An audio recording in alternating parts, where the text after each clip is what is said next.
ഈശംശയ്ക്ക് സ്തുതിയായിരിക്കട്ടെ. ഓടിയെത്താനിടം പരിശുദ്ധ കന്യകാമറിയം. പ്രിയ സഹോദരെ, മനസ്സിലായ നാം ഓരോരുത്തരുടെ ജീവിതത്തിലും ഓരോരോ അനുഭവങ്ങളുണ്ട്. വിഷമം, ദുഃഖം, അനിശ്ചിതത്വം എന്നിങ്ങനെ. ഈ അവസരങ്ങളിൽ നാം ആരെയാണ് ആശ്രയിക്കുന്നത്? ആരിൽ നിന്നാണ് നമുക്ക് മനസ്സമാധാനം ലഭിക്കുന്നത്? അതെ, അതുതന്നെയാണ് ഇന്നത്തെ വിഷയം. ഓടിയെത്താനിടം പരിശുദ്ധ കന്യകാമറിയം. പരിശുദ്ധ കന്യകാമറിയം വിശ്വാസത്തിന്റെയും സ്നേഹത്തിന്റെയും കരുണയുടെയും ഒക്കെ പ്രതീകമാണ്. യേശുവിന്റെ അമ്മയായ അവൾ മനുഷ്യരിൽ ഒരാളായി ദൈവത്തിന്റെ പദ്ധതിക്ക് അതേ എന്ന് പറഞ്ഞവളാണ്.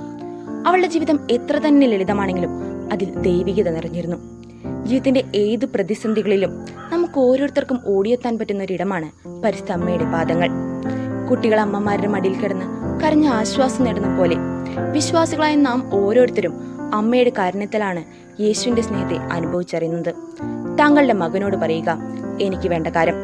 കാനായിലെ വിവാഹ വിരുന്നിലെ പോലെ അമ്മ എപ്പോഴും നമുക്ക് ഓരോരുത്തർക്ക് വേണ്ടിയും മാധ്യസ്ഥം അപേക്ഷിക്കുന്നുണ്ട്.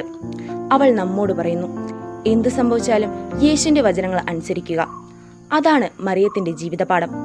അവൾ നമ്മെ യേശുവിലേക്ക് നയിക്കുന്നു. അമ്മയുടെ 2 കരങ്ങളും തുറന്നിരിക്കുന്നു. വരുവിൻ, വിശ്വസിക്കുവിൻ, സമർപ്പിക്കുവിൻ.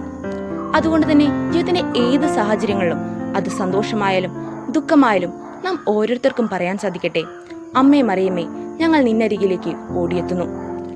അമ്മ കാരണമാണ് യേശുവിന്റെ സ്നേഹത്തിന്റെ മുഖം നമുക്ക് അനുഭവിച്ചറിയാൻ സാധിക്കുന്നത്. അമ്മയുടെ മാതൃത്വം നമ്മളെ എല്ലാ അപകടങ്ങളിൽ നിന്നും കാക്കട്ടെ. അമ്മയുടെ പാദങ്ങളിൽ നമുക്ക് സംരക്ഷണവും കരുത്തും ലഭിക്കട്ടെ. ആമീൻ.